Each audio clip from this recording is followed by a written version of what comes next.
जहां भाजपा को हार का डर है, वहां भाजपा आयकर विभाग और अन्य एजेंसियों से छापेमार कार्रवाई करवा रही है। ये कहना है कमलनाथ सरकार के पीडब्ल्यूडी मंत्री सज्जन सिंह वर्मा का।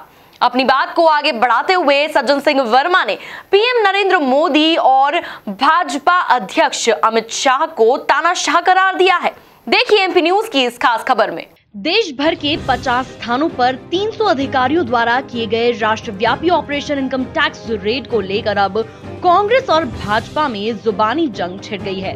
एक और भाजपा इस पूरे मामले को लेकर सीएम कमलनाथ को आड़े हाथ ले रही है, तो वहीं हमेशा अपने बयानों से मीडिया की सुर्खियों में रहने वाले सज्जन सिंह वर्मा ने इस कार्रवाई को बदलापूर्ण कार्रवाई बताते हुए कहा, जहां जहां भाजपा को हार का डर है, वहां आयकर और अन्य एजेंसियों से छापे मार की कार्रवाई करवा रही है। बिल्कुल नहीं, देखिए देश की जनता समझ गई है कि भारतीय जनता पार्टी बदलापूर्ण कार्रवाई करती है।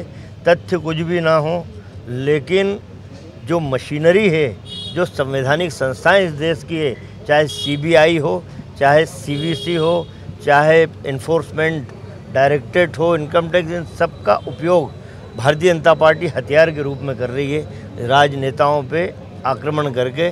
और मैं उन आगाह कर देना चाहता हूँ संवैधानिक संस्थाओं को, चुनाव आयोग भी है उसमें, कि समय बदल रहा है। जिस तरह मध्य प्रदेश, राजस्थान, छत्तीसगढ़ में समय बदला, भारतीय जनता पार्टी की सरकार गई, कोई ताकत अब नरेंद्र मोदी को, उसकी सरकार कहीं से भी नहीं बनेगी, कोई ताकत उसकी सरकार अब नहीं बनाएगी। समय बदलेगा तो संवैधानिक संस्थाओं के प्रमुख भी कटघरे में आएंगे। तो वहीं मंत्री सज्जन सिंह वर्मा ने भाजपा सुप्रीमो अमित शाह और पीएम नरेंद्र मोदी को तानाशाह तक कह डाला। अब देखिए, तो श्रृंखला है नरेंद्र मोदी में, जैसा कि तानाशाह लोगों ने इस देश पे कब्जा कर लिया, नरेंद्र मोदी अमित शाह ने।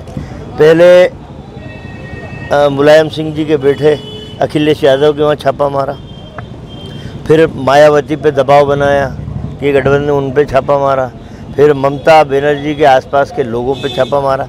तो जहाँ इन्हें लग रहा है कि इनकी सत्ता बिखरती जा रही है, उन राज्यों में ये इस तरह की बदले की भावना से कार्रवाई कर रहे हैं। आज सारे स्टेटमेंट आ गए, तो ये बदले की भावना से काम करना, ये नरेंद्र मोदी तो प्रधानमंत्री के योग्य हम मानते नहीं।